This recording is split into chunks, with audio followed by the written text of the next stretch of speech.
Halo Sumatera Utara, selamat sore pemirsa. Untuk memperbaharui informasi Anda seputar Sumatera Utara hari ini hadir kembali menjumpai Anda edisi Jumat 16 Desember 2022. Kali ini bersama saya Keriawan Sembiring. Dan saya Putri Rahmadani Zain. Sejumlah informasi terkini telah dirangkum tim redaksi kami dan inilah Sumatera Utara hari ini selengkapnya.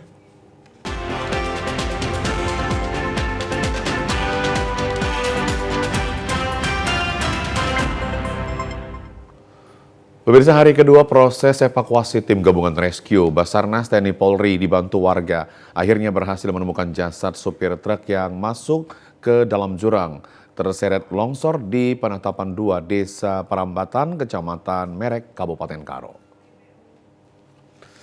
Jasad korban longsor berhasil dievakuasi tim gabungan rescue Basarnas BPBD TNI Polri dibantu warga mengevakuasi korban yang terhimpit truk dan material longsor batu dan kayu. Evakuasi terkendala sulitnya lokasi jurang yang curam sedalam 80 meter serta cuaca yang buruk. Tim rescue Basarnas dikerahkan dengan peralatan khusus. Setelah 2 jam tim gabungan berhasil mengangkat jasad korban dengan menggunakan tali. Korban bernama Wahyu Hidayat alias Dedek, warga Tanjung Mulia Hilir, Medan Deli, Kota Medan, dan merupakan supir truk tangki CPO. Saat melintasi terjadi bencana longsor di jalan lintas Kabupaten Karo, Dairi, tepatnya di kawasan perbukitan Penetapan 2, Desa Pangambatan, Kecamatan Merek, Kabupaten Karo. Korban bersama truk CPO diterjang longsor dan terseret masuk ke jurang yang mengakibatkan korban meninggal dunia. Setelah dievakuasi, selanjutnya korban dibawa ke Rumah Sakit Umum Kabanjahe untuk dibersihkan dan diserahkan kepada pihak keluarga. Dan Dim 0205 Tanah Karo, Letkol Infantri Beni Angga yang turut dalam proses evakuasi mengatakan dengan kerjasama tim gabungan terus berupaya mengeluarkan korban yang terhimpit kabin truk serta material longsor kayu dan batu. Masyarakat dihimbau khususnya pengemudi agar berhati-hati jika melintas kawasan perbukitan yang rawan longsor.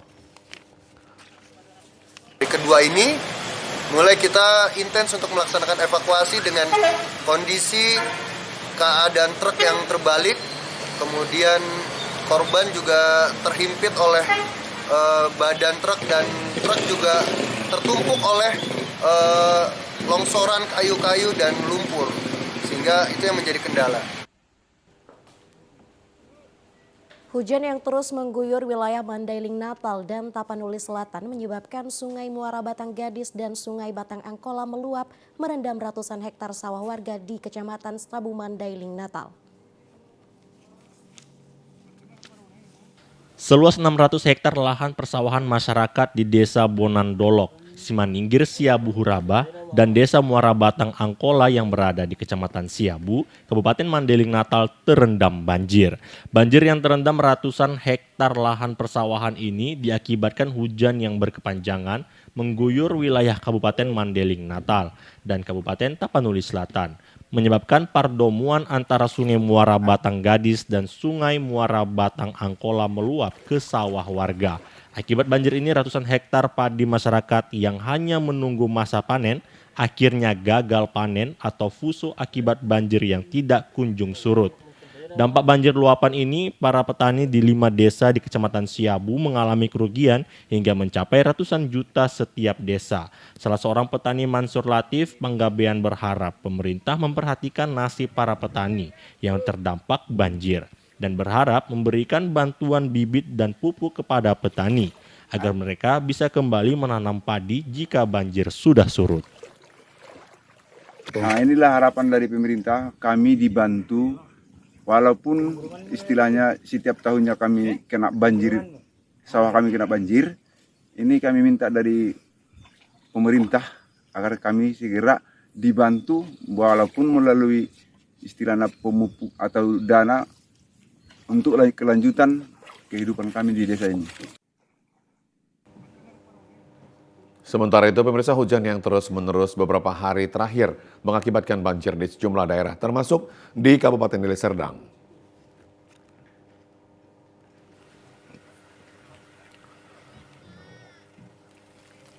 Akibat intensitas hujan yang tinggi menyebabkan banjir yang menggenangi rumah dan jalan. Seperti di Dusun 1 Desa Dagang Kelambir, Kecamatan Tanjung Morawa, Kabupaten Deli Serdang. Banjir masih menggenangi badan jalan, ditambah lagi kondisi jalan yang terbilang pengendara harus ekstra hati-hati saat melintas. Genangan air di jalan ini sudah sering terjadi jika intensitas hujan tinggi, ditambah lagi dengan kondisi jalan yang rendah membuat air tergenang. Pemerintah desa sudah mengusulkan untuk membangun drainase ke Pemkab Deli Serdang dan langsung ditanggapi untuk dibangun drainase, namun setelah saluran drainase dikerjakan yang menelan biaya ratusan juta rupiah tersebut tidak berfungsi. Kepala Desa Dagang Kelambir Alfian mengatakan jalan ini kerap terjadi banjir ketika turun hujan. Pemerintah Kabupaten Deli Serdang melalui Dinas Pekerjaan Umum telah membangun saluran drainase agar air yang menggenangi dapat mengalir ke sungai. Ini sudah bicara, jadi ini kita mengupayakan. Jadi ini telah berupaya bekerja sama dengan pihak perusahaan, dengan pemerintah juga untuk bagaimana mengatasi banjir ini. Salah seorang pengguna jalan, Husaini, mengatakan ketika melintas di jalan ini selalu merasa was-was dan takut terjatuh karena kondisi jalan yang berlubang serta genangan air. Sebenarnya udah lama ya, bukan kali ini aja gitu kan, udah bertahun-tahun, tapi memang respon dari pemerintah ya begini, nggak ada terus kan. Bukan sekali, 2 kali, bahkan udah 4 kali saya rasa kayak gini terus. Banjir luapan Sungai Batang Natal yang merendam ruas jalan dan ratusan rumah warga hingga hari keempat ini banjir juga belum surut, sementara warga tetap bertahan di rumah. Sungai Batang Natal di Kabupaten Mandailing Natal yang meluap merendam badan jalan di Kecamatan Linggabayu dan Kecamatan Natal setinggi 50 cm hingga 1 meter. Mengakibatkan akses jalan provinsi penghubung kecamatan lumpuh total. Selain merendam badan jalan, banjir juga merendam ratusan rumah warga dan puluhan fasilitas umum seperti sekolah dan masjid. Banjir luapan Sungai Batang Natal sudah memasuki hari keempat belum juga surut. Sementara warga yang terdampak banjir masih tetap bertahan di rumah masing-masing. Aktivitas warga akibat banjir lumpuh total, Camat Natal Ridho Fahlevi Lubis mengatakan, pagi ini banjir sudah mulai berkurang di 5 desa di Kecamatan Natal. Akses jalan juga sudah bisa dilalui kendaraan roda 4, namun kendaraan roda 2 belum bisa melewati jalan ini karena kondisi banjir masih menggenangi badan jalan. Sementara bantuan dari pemerintah daerah masih minim karena akses jalan yang tidak bisa dilalui sehingga bantuan belum tiba di lokasi banjir.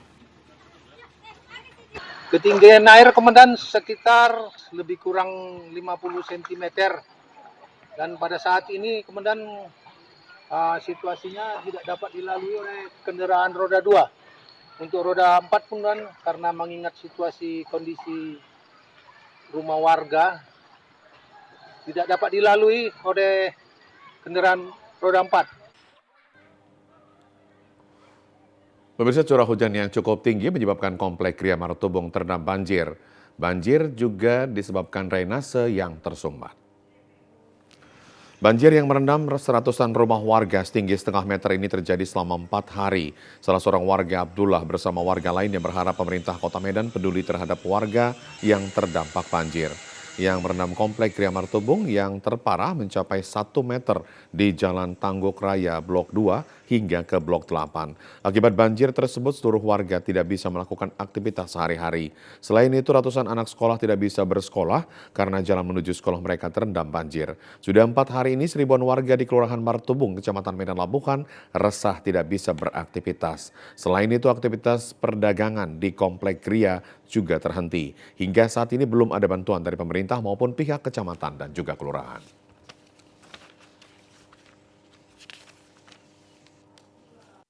Nggak pernah kontrol apa, nggak pernah ini lah. Kalau mobil pribadi lewat sini semua lah, dari muka itu di Indomaret itu dalam, orang macam kolam dia tuh. Ya bahan pokok lah, paling nggak gitu, nggak bisa kita usaha gini ya kan. Macam jualan gini nggak ada orang datang, banjir gini. Ya gitulah pengharapan kita, ada bantuan. Pemirsa, kami akan segera kembali dengan informasi lainnya. Tetaplah bersama kami di Sumatera Utara hari ini.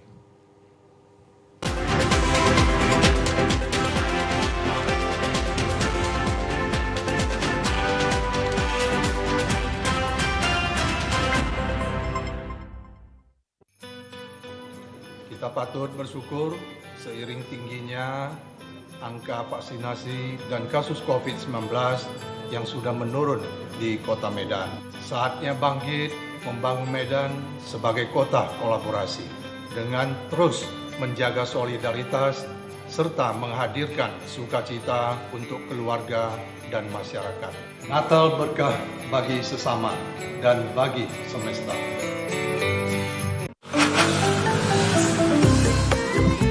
Mari Pak. Mari. Iya, ini masih kawan saya. Ah, wangi banget. Enak. Ya, mana cukup.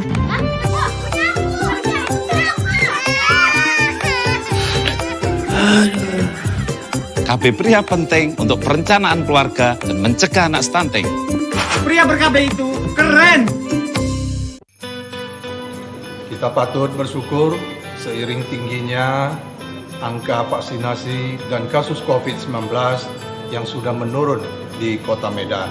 Saatnya bangkit membangun Medan sebagai kota kolaborasi dengan terus menjaga solidaritas serta menghadirkan sukacita untuk keluarga dan masyarakat. Natal berkah bagi sesama dan bagi semesta.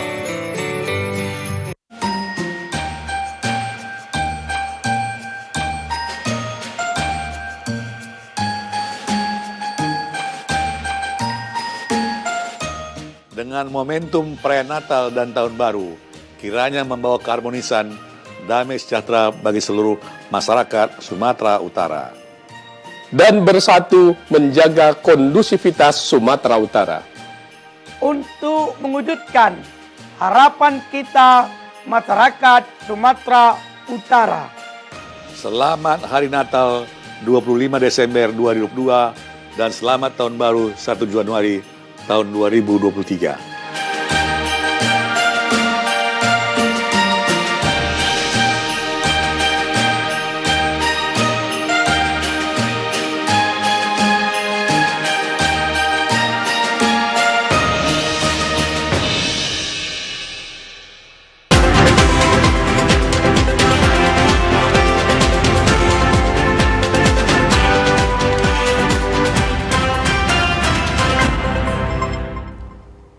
Pemirsa, hadiri Natal ASN Pemprov Sumatera Utara, Gubernur Sumatera Utara Edi Rahmayadi mengingatkan bahwa Indonesia adalah negara yang berketuhanan, yang menempatkan ketuhanan sebagai prinsip fundamental. Hal tersebut disampaikan Gubernur Edi Rahmayadi pada perayaan Natal Aparatur Sipil Negara Pemerintah Provinsi Sumut tahun 2022 di Aula Raja Inal Siregar kemarin. Hadir di antaranya Sekda Arif Estri Nugroho, staf ahli bidang hukum, politik, dan pemerintahan Binsar Situmorang, Kepala Balitbang Sumut Haryanto Butar-Butar, Kepala Biro Perekonomian Setda Propsu Naslindo Sirait, perwakilan Forkopimda, para tokoh agama, dan para ASN di lingkup Pemprov Sumut. Edi Rahmayadi menyampaikan dalam hidup berbangsa dan bernegara, kita sudah sepakat bahwa kita ciptakan Tuhan, tak ada yang boleh menentang itu di Indonesia, termasuk di Sumatera Utara. Untuk itu Edi Rahmayadi mengajak seluruh ASN untuk selalu bersyukur kepada Tuhan dalam segala hal. Tak henti-hentinya kita harus selalu bersyukur kepada Tuhan. Kalau tak ada Tuhan, kita tidak bisa hadir untuk merayakan Natal seperti ini. Edi Rahmayadi juga mengingatkan bahwa Sumut adalah provinsi yang multi etnis, yang sangat heterogen. Untuk itu dirinya berharap agar seluruh masyarakat, khususnya para ASN, tetap menjaga kerukunan antar sesama. Sebagai makhluk Tuhan yang beragama, apapun agamanya, untuk tetap saling menjaga kerukunan dan kebersamaan. Sementara itu, Kepala Biro Perekonomian Setda Prop Sumut Naslindo Sirait sebagai Ketua Panitia menjelaskan bahwa subtema yang diangkat dan menjadi pesan penting dalam perayaan Natal tahun ini adalah ASN Kristen Pemprov Sumut hidup dalam terang untuk pulih dan bangkit bersama menuju Sumut yang bermartabat. Artinya melalui perayaan Natal ini, kita mengajak seluruh ASN terkhusus yang beragama Kristiani untuk dapat mengambil peran sebagai pelita, sumber terang dalam kegelapan, dan memberi warna dalam segala aspek pembangunan bagi Provinsi Sumatera Utara. Pendeta Edi Prayitno yang menyampaikan khotbah pada kesempatan itu mengingatkan agar ASN Kristiani terus dapat memberi pelayanan terbaik bagi masyarakat.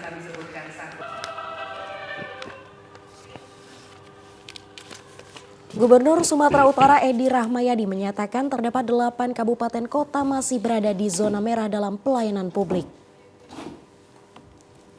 Hal tersebut disampaikan Gubernur Sumatera Utara Edi Rahmayadi ketika melakukan rapat koordinasi revitalisasi pelayanan publik Provinsi Sumatera Utara yang diikuti oleh 33 kabupaten kota se-Sumatera Utara di Aula Tengku Rizal Nurdin pagi tadi. 8 kabupaten kota tersebut yaitu Nia Selatan, Labuhan Batu Utara, Toba Samosir, Padang Lawas Utara, Tapanuli Tengah, Sibolga, dan juga Nias. Gubsu Edi Rahmayadi mengatakan pelayanan publik berupa pendidikan dan juga kesehatan masih menjadi fokus utama perbaikan dalam pelayanan publik di Sumatera Utara. Maka dari itu Gubsu akan mempelajari dan merevisi apa yang menjadi permasalahan dalam pelayanan publik tersebut. Khususnya Pemprov ini, pada saat zonasi itu begitu lepas, orang bermain-main di situ. Itu tidak diantisipasi oleh kepala dinasnya. Anda tahu sendiri kepala dinasnya saat ini sudah diganti karena mengejar kemampuan dalam memimpin. Di tempat lain adalah kepentingan publik, ada pendidikan, ada kesehatan, ada sarana prasarana olahraga, perizinan yang masih sulit sekali. Begitu sulit orang izin di Sumut ini. Badan izin untuk berbuat, izin untuk investasi, izin untuk membangun. Nah, ini wartawan juga harus untuk. Ketua Ombudsman RI Muhammad Najih mengatakan 5 bentuk maladministrasi yang tinggi di Sumut yaitu penundaan berlarut, tidak melayani, tidak kompeten, dan permintaan imbalan. Hal tersebut menjadi prioritas dalam peningkatan kepatuhan dalam standar pelayanan kepada masyarakat karena sudah ditetapkan di dalam undang-undang. Sekali lagi sebelumnya terima kasih Pak Gubernur, kami sudah diundang pada acara. Prioritas kita adalah bagaimana, tadi sudah disinggung juga oleh Pak Gubernur, pertama adalah bagaimana peningkatan kepatuhan terhadap standar pelayanan kepada masyarakat. Karena itu yang kemudian sudah ditetapkan di dalam undang-undang. Kemudian yang kedua adalah bagaimana meningkatkan kualitas sumber daya penyelenggara pelayanan. Karena ini menjadi satu syarat bagaimana agar pelayanan itu berkualitas adalah penyelenggara pelayanan yang harus kompeten, memiliki standar profesi yang jelas. Nah, itu yang terus kita dorong agar penyelenggaraan pelayanan publik di Sumatera Utara dari waktu ke waktu semakin berkurang aspek maladministrasi. Pemirsa, DPRD Sumatera Utara mendesak kepada pemerintah untuk segera memperbaiki jalan lintas Sumatera yang kondisinya saat ini rusak parah dan dianggap penting dan sebagai ancaman bagi para pengguna jalan saat melakukan libur Natal dan Tahun Baru. Beginilah kondisi jalan lintas Sumatera Utara yang mana sepanjang jalan di beberapa titik dari kota Tebing Tinggi menuju Batubara, Asahan, Tanjung Balai hingga Labuan Batu ke perbatasan Riau kondisinya rusak parah dan macet berkepanjangan. Sebagai jalur lintas antar provinsi, kerap terjadi kecelakaan lalu lintas bahkan tidak sedikit makan korban jiwa akibat banyaknya jalan berlubang. Selain itu, tidak sedikit para pengendara khususnya transportasi angkutan umum mengeluhkan kendaraannya kerap mengalami kerusakan sehingga berdampak pada pendapatan menjadi berkurang. Salah seorang wakil rakyat DPRD Sumut Yahdi Khoir menyatakan kecewa melihat infrastruktur jalan lintas Sumatera Utara antar provinsi Sumut Riau. Kondisinya yang sangat parah di saat menjelang libur Nataru. Meski telah dilakukan perbaikan pengaspalan namun dalam kurun waktu tidak begitu lama kondisi jalan mengelupas dan berlubang. Kemacetan kendaraan yang panjang mewarnai jalan lintas nasional setiap harinya dan dinilai mengganggu aktivitas masyarakat serta menjadi ancaman roda perekonomian melambat di Sumatera Utara. Ini baru saja diperbaiki, kira-kira 2 bulan yang lalu ini baru dilapis hotmiknya, aspalnya. Ya, tetapi ya kita lihat aja kenyataannya, jalan ini udah hancur lagi, ya, udah hancur lagi. Jadi setiap kendaraan yang melewati jalan ini itu mengurangi kecepatan dan menyebabkan kepadatan dan kemacetan. Diharapkan kepada pemerintah untuk memperhatikan jalan lintas kota Tebing Tinggi, Batubara, Asahan menuju Labuan Batu segera diperbaiki dengan pengaspalan berkualitas demi kenyamanan masyarakat Sumatera Utara dalam beraktivitas sehari-hari. Pemirsa, kami akan segera kembali dengan sejumlah informasi lainnya. Tetaplah bersama kami di Sumatera Utara hari ini.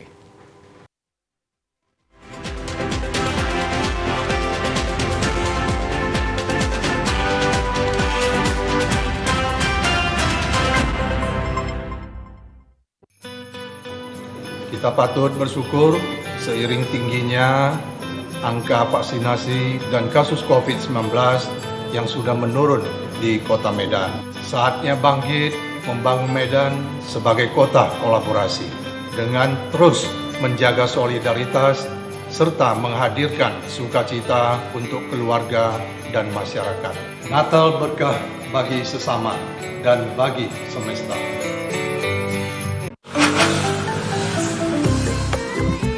Mari Pak. Iya,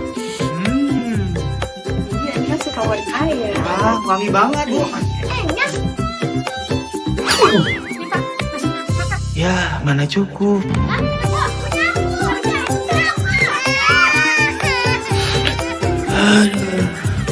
KB pria penting untuk perencanaan keluarga dan mencegah anak stunting.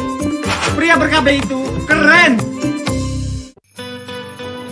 Kita patut bersyukur seiring tingginya angka vaksinasi dan kasus COVID-19 yang sudah menurun di Kota Medan. Saatnya bangkit membangun Medan sebagai kota kolaborasi dengan terus menjaga solidaritas serta menghadirkan sukacita untuk keluarga dan masyarakat. Natal berkah bagi sesama dan bagi semesta.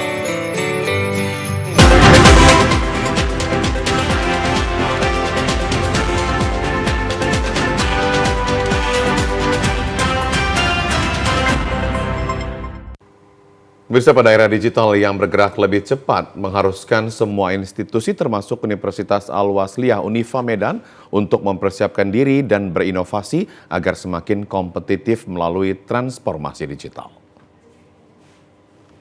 Di dalam dunia pendidikan, digitalisasi diperlukan dengan mengacu pada proses dan teknologi digital untuk secara cepat mengubah cara institusi beroperasi dalam melayani mahasiswa, dosen, pegawai, industri, orang tua, dan pemerintah. Transformasi digital sangat dibutuhkan karena jika dirancang dengan baik, tidak hanya mampu menurunkan biaya operasional, tetapi inovasi yang dihasilkan serta penerapan teknologi digital dan kecerdasan buatan mampu menghasilkan efisiensi pada perguruan tinggi. Seperti halnya Universitas Al-Wasliyah Unifa Medan, guna memudahkan mahasiswa dalam mendapatkan informasi, pihaknya saat ini terus mengembangkan digitalisasi di era industri 4.0 dengan terus menghadirkan berbagai inovasi, yakni aplikasi sistem informasi terpadu Unifa, Satufa yang akan membuat berbagai informasi terkait sivitas akademika Unifa Medan. Pada pelaksanaan wisuda, Rektor Unifa Medan HM Jamil mengatakan saat ini fokus utama digitalisasi universitas yakni menghadirkan Unifa Medan TV Channel UMTC yang berisikan lembaga dakwah serta studi keislaman Unifa Medan. Ia juga berharap kepada seluruh wisudawan yang baru dilantik di era digitalisasi saat ini untuk dapat menciptakan lapangan kerja guna membantu pemerintah dalam meminimalisir angka pengangguran. Kita memang mempersiapkan dari sejak awal bagaimana supaya mahasiswa kita, alumni kita dari Unifa Medan ini memiliki kualifikasi sesuai dengan bidangnya masing-masing yang paripurna, sehingga dengan demikian mereka nanti akan bisa langsung dengan kualitas mereka diterima di tempat kerja. Kemudian terkait dengan digitalisasi ya, digitalisasi tantangannya yaitu 4.0 ini ya, era 4.0 ini kita memang Unifa mempersiapkan segala sesuatunya untuk itu. Kita mempersiapkan kampus ya. Tahun ini kita misalnya dapat bantuan dari Kemenristek-Dikti untuk membuat digitalisasi kita. Satufa, sistem informasi terpadu Unifa itu sudah hampir final kita lakukan sekarang dalam rangka digitalisasi tersebut. Selain digitalisasi di dalam dunia pendidikan, pemahaman mengenai agama juga dihadirkan guna meningkatkan kepribadian mahasiswa yang berakhlakul karimah. Ketua Umum Pengurus Besar Al-Wasliyah Dr. Kiai Haji Masyuril Khamis mengatakan salah satu kebijakan yang diterapkan kepada para wisudawan yakni dapat membaca Al-Quran dengan baik dan benar. Kebijakan yang kita ambil khusus untuk kampus-kampus Al-Wasliyah, kita harus pastikan yang pertama, tidak boleh ada sarjana Wasliyah yang tidak bisa membaca Al-Quran dengan baik dan benar.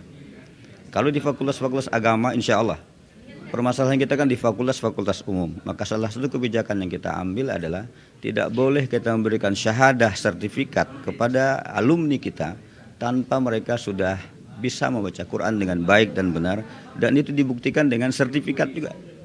Itu satu. Yang kedua, kenapa itu kita lakukan? Karena bagaimanapun negeri ini, dunia ini tidak akan pernah makmur kalau tidak didasarkan oleh nilai-nilai spiritual. Ada sebanyak 279 mahasiswa di wisuda yang terdiri dari Fakultas Agama Islam 140 orang, Hukum 16 orang, Teknik 33 orang, Ekonomi 35 orang, Pertanian 28 orang, serta Keguruan dan Ilmu Pendidikan 27 orang.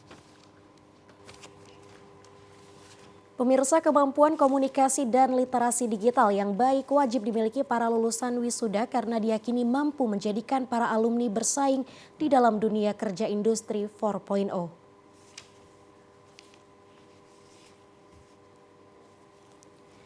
Hal itu disampaikan Kepala Lembaga Layanan Pendidikan Tinggi Wilayah 1 Sumatera Utara Profesor Ibnu Hajar ketika menghadiri acara wisuda Universitas Al-Wasliyah Unifa Medan melalui daring. Di era industri 4.0 saat ini para wisudawan harus memiliki skill komunikasi dan literasi digital untuk mampu memenangkan kompetisi terbuka dalam memperoleh pekerjaan. Saat ini beragam jenis bidang pekerjaan sudah memanfaatkan aplikasi digital dan tentu memunculkan beragam jenis pekerjaan baru seperti big data spesialis, pengelolaan pembukuan, digital accounting yang merupakan pekerjaan bagi pengelola keuangan, digital marketing untuk promosi dan pemasaran, dan artificial intelligence merupakan pekerjaan pengelolaan data sistem informasi dalam perusahaan.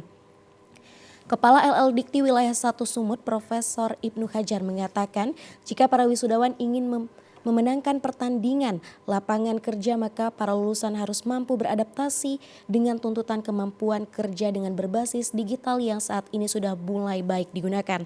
Ia juga mengingatkan untuk terus memperkuat bidang keilmuan dengan terus belajar dalam konteks beberapa keterampilan terapan seperti kemampuan komunikasi dengan bahasa asing dan kemampuan komunikasi dengan piranti perangkat digitalisasi.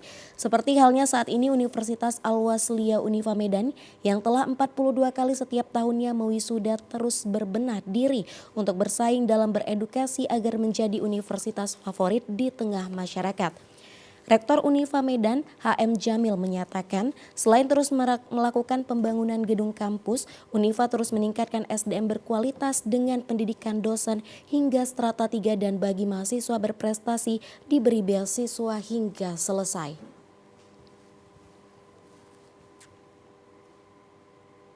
Bidangnya kita terus, salah satu visi kita memang adalah bagaimana meningkatkan sumber daya di Unifa ini dengan menaikkan, ada target-target yang kita buat dari S2 menjadi S3, dari S3 menjadi guru besar. Dan kita pacu, kita beri insentif-insentif nantinya insya Allah agar sumber daya ini bisa sesuai dengan harapan kita, sesuai dengan perkembangan digitalisasi dan lain-lain sebagainya. Pemirsa, di tengah COVID-19 yang sudah melandai membuat sejumlah sekolah Medan merayakan Natal termasuk oleh SMA Negeri 5 Medan. SMA Negeri 5 Medan tahun ini merayakan Natal bersama dengan siswa dan para guru serta guru Purna Bakti termasuk perwakilan komite di Gereja HKBP Sudirman Medan. Sebelum ibadah perayaan Natal dilaksanakan disampaikan kata-kata sambutan oleh OSIS, perwakilan komite Ishak Rudianto Sihite, perwakilan guru, pembina PA Pelita Hidup dan Kepala SMA Negeri 5 Medan, Suprayitno. Suprayitno menyatakan melalui perayaan Natal diharapkan keluarga besar SMA Negeri 5 Medan kian bersatu termasuk dalam membina tali silaturahmi baik guru dan tenaga kependidikan serta siswa. Suprayitno mengatakan hidup di tengah kebinekaan diharapkan menjadikan SMA Negeri 5 Medan kian bersatu dan tidak ada perbedaan di antara satu dengan lainnya. Sementara itu perayaan Natal yang diisi penampilan siswa, guru dan tenaga kependidikan ini berlangsung dengan sukacita. Penampilan vokal solo, kor siswa dan para guru serta deklamasi membuat perayaan Natal ini berlangsung sesuai program yang direncanakan. Keceriaan para siswa dalam mengikuti dan mengisi berbagai acara yang ditampilkan berlangsung dengan khusyuk, menyusul selama dalam 2 tahun terakhir perayaan Natal hanya dilaksanakan secara live streaming. Lagu-lagu pujian Natal yang dikumandangkan para siswa dan guru serta tenaga kependidikan diiringi dengan musik yang dibawakan oleh siswa SMA Negeri 5 Medan. Menurut pembina PA Pelita Hidup Sayur Mapurba, perayaan Natal tahun ini memiliki arti yang sangat penting terutama bagi siswa kelas 12 yang akan menamatkan pendidikannya di SMA Negeri 5 Medan. Sebagai ungkapan rasa syukur kepada Tuhan kepada perayaan Natal ini didapatkan doa syafaat dan pemberian bingkisan kepada guru yang purna bakti oleh para siswa. Sayurma Purba menyatakan sesuai tema perayaan Natal yaitu hidup dalam kelimpahan Tuhan, maka diharapkan agar perayaan Natal tahun berikutnya kian meriah diikuti para orang tua. Demikian halnya dukungan Kepala SMA Negeri 5 Medan, Supraitno, atas pelaksanaan perayaan Natal secara tatap muka ini sehingga berlangsung dengan baik menyusul pada tahun sebelumnya dilaksanakan secara live streaming. Tema hari ini yaitu supaya kami hidup di dalam kelimpahan Tuhan. Jadi kami mengharap untuk kedepannya perayaan Natal bisa dilaksanakan sesuai dengan kehendak Tuhan, karena tahun lalu perayaan Natal masih dalam bentuk live streaming, belum tatap muka. Tapi tahun ini sudah bisa, tapi orang tua masih belum bisa hadir.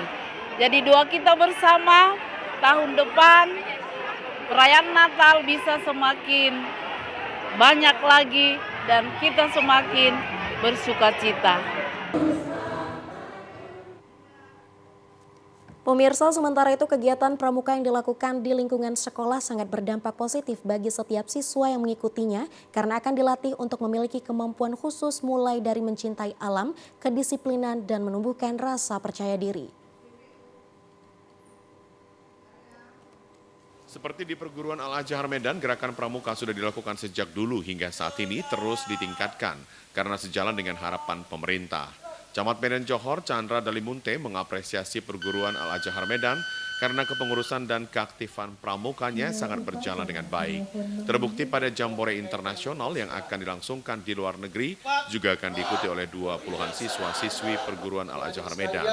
Dikatakan saat ini pemerintah selalu mendukung kegiatan kepramukaan yang dilakukan di lingkungan sekolah, mengingat saat ini banyak kegiatan pramuka yang sudah dapat dilakukan di outdoor.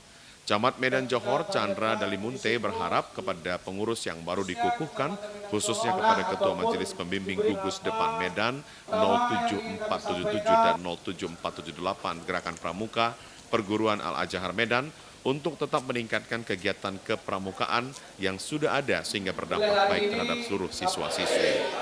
Yang hari ini dikukuhkan di Perguruan Al-Azhar, kami berharap bisa bersinergi dan berkolaborasi ya terkait kegiatan pramuka yang ada di Kecamatan Medan Johor, dan kami mengapresiasi karena memang Perguruan Al-Azhar kepengurusan dan aktifan dari pramukanya berjalan dengan baik, bisa memajukan kegiatan-kegiatan yang ada di kepramukaan yang ada di Perguruan Al-Azhar, yang tadi juga itu nanti akan mengikuti Jambore ya, Jambore dunia nanti di Korea Selatan ya, dari Perguruan Al-Azhar. Pembina Yayasan Hajah Rahmah Nasution, Mahyujar Nasution mengatakan tujuan gerakan pramuka yang dilakukan di sekolah untuk melengkapi pendidikan disiplin, kepedulian, dan kesejahteraan agar lebih menjadi satu kesatuan pendidikan di lingkungan Al-Azhar Medan. Dengan keberadaan pramuka yang ada di Al-Azhar, seluruh siswa-siswi dapat lebih mencintai alam. Dikatakan berkat keseriusan perguruan Al-Azhar pada tahun 2023, terdapat 20 siswa-siswi yang akan mengikuti Jambore Dunia. Melalui keikutsertaan dari siswa-siswi Al-Azhar, diharapkan dapat menjadi duta bangsa, sehingga nantinya para duta dapat menyampaikan perkembangan kepramukaan dunia ke Al-Azhar Medan. Melengkapi pendidikan disiplin, kepedulian, kesejahteraan, dan sosialisasi bagi siswa-siswi kami ke depan agar lebih menjadi satu kesatuan dalam pendidikan di lingkungan perguruan Al-Azhar. Mudah-mudahan pramuka ini bisa lebih mendukung. Dengan keberadaan pramuka ini, siswa-siswi kami bisa lebih mencintai alam. Jumlah 20 siswa yang akan mengikuti Jambore Dunia. Insya Allah mereka akan menjadi duta-duta bangsa dan akan membawa perkembangan kepramukaan dunia ke Al-Azhar tentunya. Seluruh anggota pramuka di Perguruan Al-Azhar hari ini dan besok akan melaksanakan berbagai kegiatan pramuka yang dipusatkan di lingkungan sekolah. Ya, pemirsa, informasi aktual lainnya akan kami hadirkan sesaat lagi. Tetaplah bersama kami di Sumatera Utara hari ini.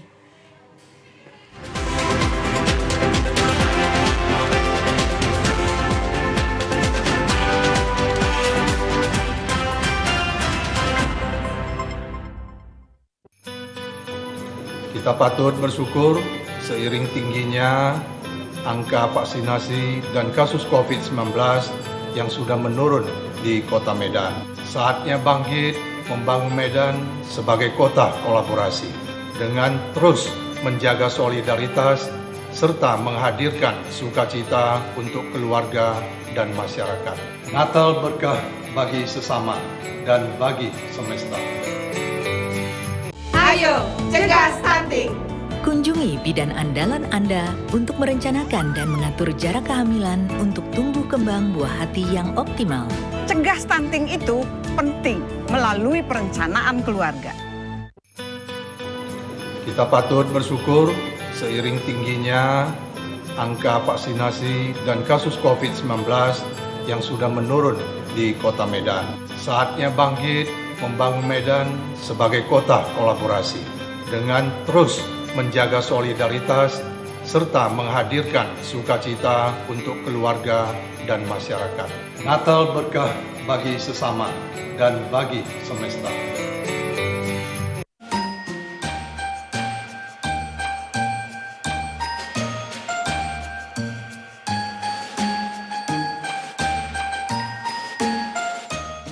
Dengan momentum prenatal dan tahun baru, kiranya membawa keharmonisan, damai sejahtera bagi seluruh masyarakat Sumatera Utara.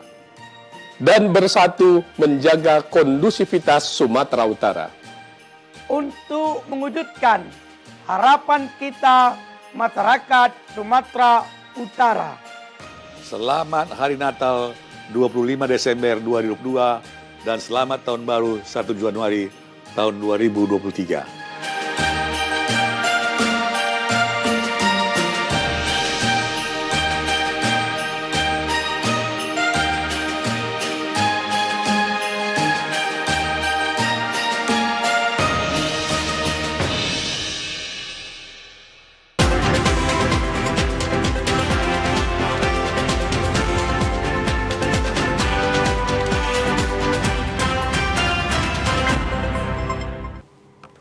Terima kasih Anda masih bersama kami di Sumatera Utara hari ini. Pemirsa, Auditorat Militer Tinggi Otmilti 1 Medan melaksanakan acara lepas sambut penggantian Kepala Auditorat Militer Tinggi 1 Medan antara pejabat lama Brigjen TNI Azhari SHMKN dengan pejabat baru Brigjen TNI Dr. Rohmat.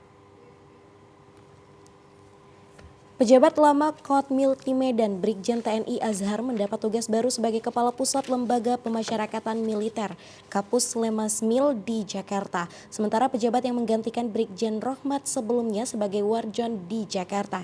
Acara pisah sambut dihadiri Katmilti dan Kosek dan Lantamal Kotmil 102 Medan, Kalemasmil, Kadilmil, serta undangan lainnya. Kotmilti 1 Medan Brigjen TNI Dr. Rohmat mengatakan pergantian tugas di jajaran Auditorat Militer Tinggi merupakan hal yang biasa dalam pengalihan tugas. Hal tersebut merupakan pembinaan karir untuk terus meningkatkan kinerja dan sama-sama bertanggung jawab. Kotmilti Medan Brigjen TNI Rohmat berharap para anggota nantinya dapat selalu berkoordinasi dengannya dan dapat bekerja sama dengan saling menjaga, mengingatkan, menghargai dan menghormati tugas pokok masing-masing. Akan melanjutkan program yang sudah digariskan oleh Kotmilti sebelumnya, Brigjen TNI Azhar SHMKN, dan untuk perkara-perkara yang menyangkut tindak pidana militer yang berkaitan dengan narkoba, sudah ada perintah langsung dari Panglima dan surat telegram yang berkaitan dengan itu. Prajurit tersebut tidak patut.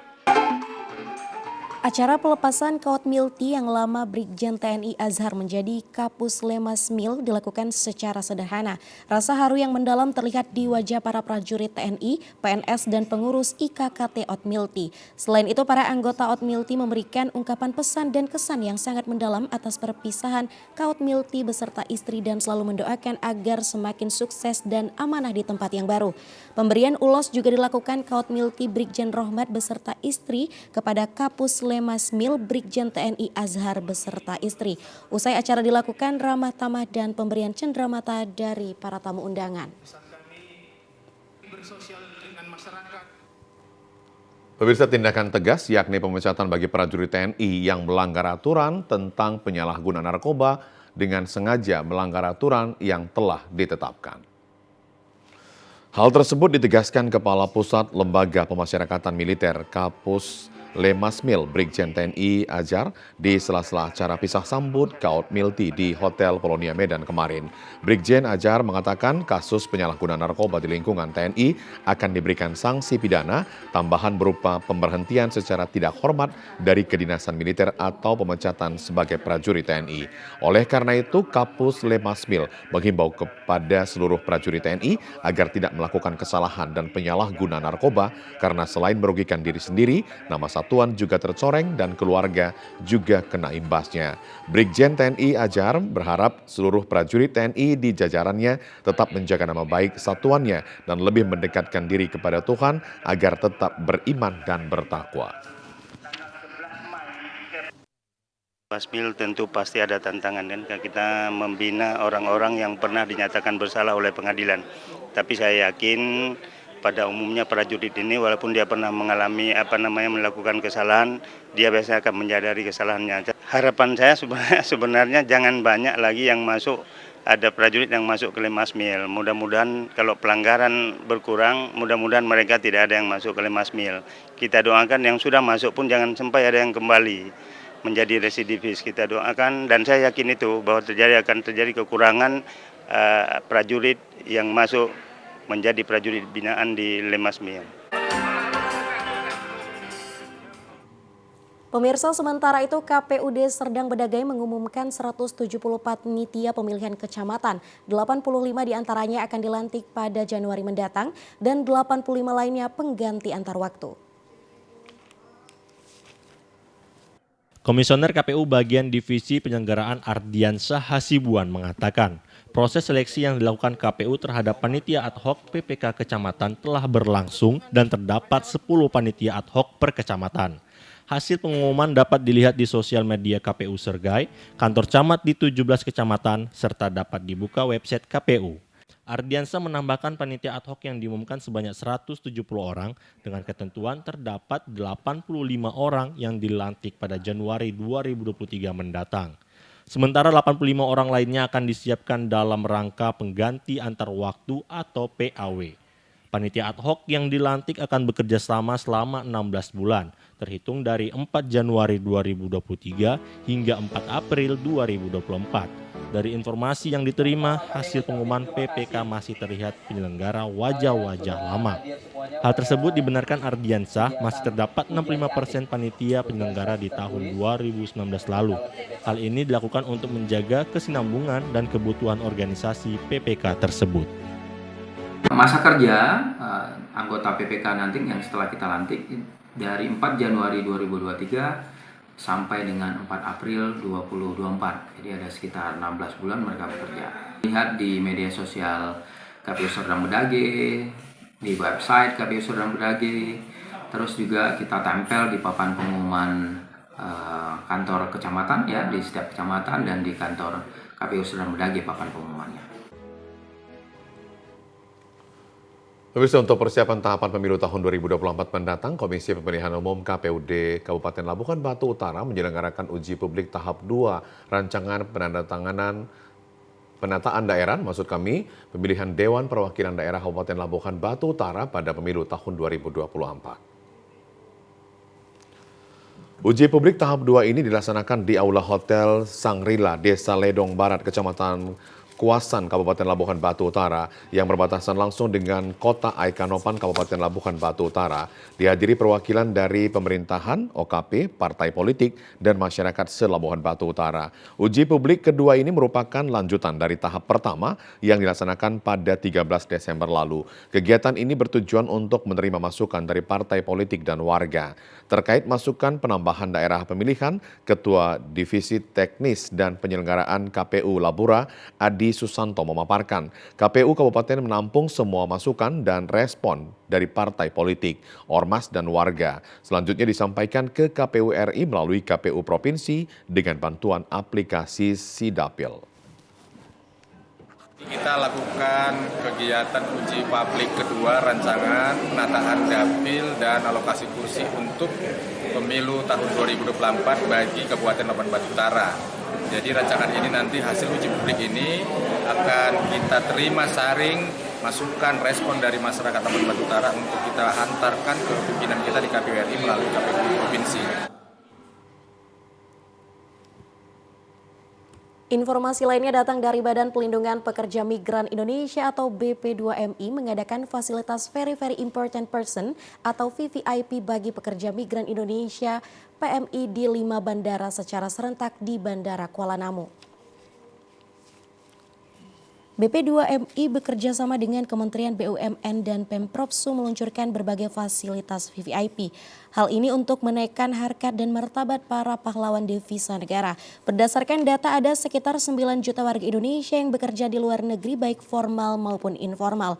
Dari data ini hanya 4,5 juta yang formal dan dapat diakses datanya. Dan bisa dilihat di mana mereka bekerja secara lengkap. Jika terjadi masalah pada mereka, negara mudah memfasilitasinya. Sementara 4,5 juta lagi yang tidak tercatat. Dalam 2 tahun ini sudah 1.400 peti jenazah PMI yang datang dari luar negeri dan ke semua jenazah dominan non-prosedural. Sedangkan PMI yang sakit dalam setahun sebanyak 3.000-an dan 90% PMI dalam penempatan yang ilegal. Kepala BP2MI Beni Rahmadani melaunching fasilitas VVIP di 5 bandara termasuk di Bandara Kuala Namu. Pada tahap awal ini kondisinya masih terbatas namun ke depan akan dikembangkan lebih baik lagi agar dapat menyamai Bandara Soekarno-Hatta. Menjadi simbol penghormatan kita kepada PMI.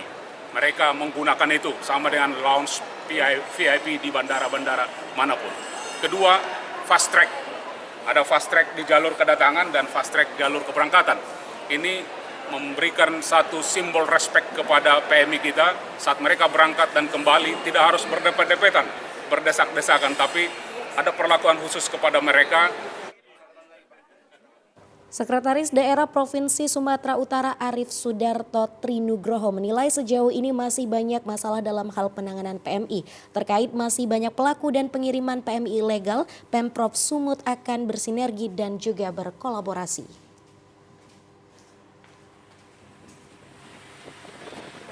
Kita melalui Dinas Tenaga Kerja kemudian juga dengan aparat hukum, makanya hadir juga tadi perwakilan dari yang mewakili Pak Kapolda, Pak Kajati dan sebagainya. Kita berkolaborasi ya, sampai nanti dengan tingkat kepala lingkungan ataupun yang terkecil ini harus kita informasikan, kita sosialisasikan bahwa pekerja ilegal atau migran ke luar negeri, pekerja migran ke luar negeri yang tanpa melalui jalur yang legal itu tidak diperbolehkan. Pemirsa, Penyuluh Agama Islam Kota Medan menyelenggarakan Jambore Majelis Taklim. Kegiatan ini bertujuan agar para ibu-ibu rumah tangga memiliki beragam ilmu pengetahuan menuju ukhuwah Islamiyah. Jambore Majelis Taklim bagi ibu rumah tangga ini dirangkai dengan beragam kegiatan perlombaan bekerja sama dengan Penyuluh Agama Kementerian Agama Kota Medan. Kegiatan Jambore Majelis Taklim tingkat Kecamatan Kota Medan ini dilaksanakan di Masjid Al-Ikhlas Jalan Madio Santoso, Medan kemarin. Diikuti 3 kecamatan yakni Kecamatan Medan Tembung, Medan Perjuangan, dan Medan Timur. Para peserta dari 3 kecamatan turut meramaikan kegiatan seperti lomba pidato, bilal jenazah, hafiz juz dan cerdas cermat. Perlombaan ini dinilai oleh panitia dengan kriteria pemahaman dan kebolehan para peserta dalam menguasai materi.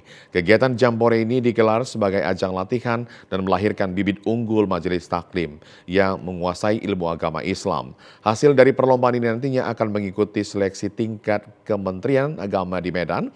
Penyuluh Agama Islam Kecamatan Medan Perjuangan Ahmad Supriyadi menjelaskan, selain memperkuat ukhuwah Islamiyah, Jambore Majelis Taklim diharapkan mampu menjadikan contoh teladan bagi kehidupan sehari-hari.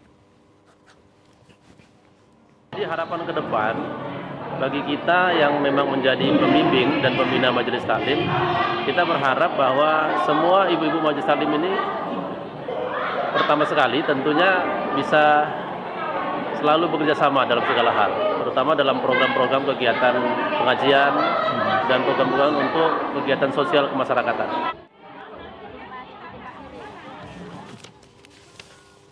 Kegiatan Jambore Majelis Taklim juga diramaikan dengan perlombaan busana muslim, mengaji, dan lomba memasak makanan halal.